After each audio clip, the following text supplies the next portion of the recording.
I'm going to improvise like a writer on some assumptions. And though I feel a little uneasy in doing this and saying this, nevertheless, what a writer is obliged at some point to realize is that he's involved in a language which he has to change.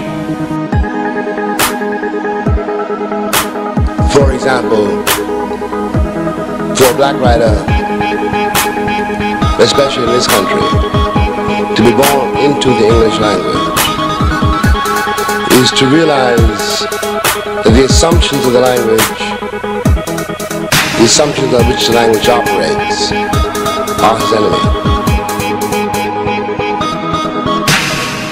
When Othello kills Desdemona, for example, he says, I threw away a pearl richer than all my pride. I was very young when I read that, and I wondered about that. Richer than my pride? Black as sin? Black as marriage? Black-hearted?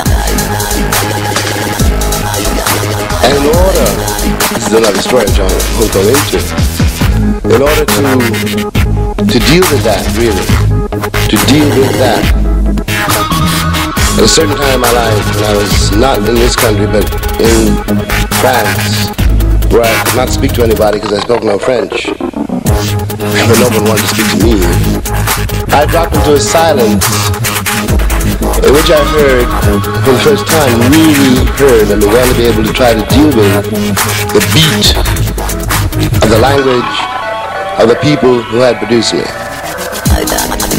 I might have been able to do that here, but in the event I was not able to do it here. I did it far away. And when I was able to hear that music, because when I was young, there were no black writers as models, and white writers could not be models either. I did not agree at all with the moral predicament of Huckleberry Finn concerning Nigger Jim. It was not, after all, a question about whether I should be sold back into slavery. I want to try to shift a certain assumption. I want to suggest that instead of, as we have now for far too long, according to me, instead of speaking about the civil rights movement, which is American phrase, which I'm going to go into in a moment, which upon examination means nothing at all. Let us pretend that I stand before you as a witness,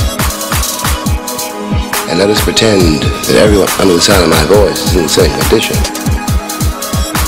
I'm a witness to and a survivor of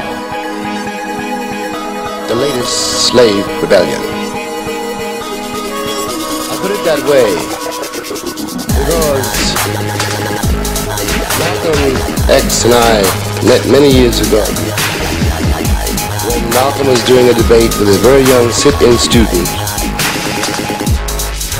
and Malcolm is a black Muslim, and the radio station called me to moderate this discussion, which I did. I was not needed, I must tell you.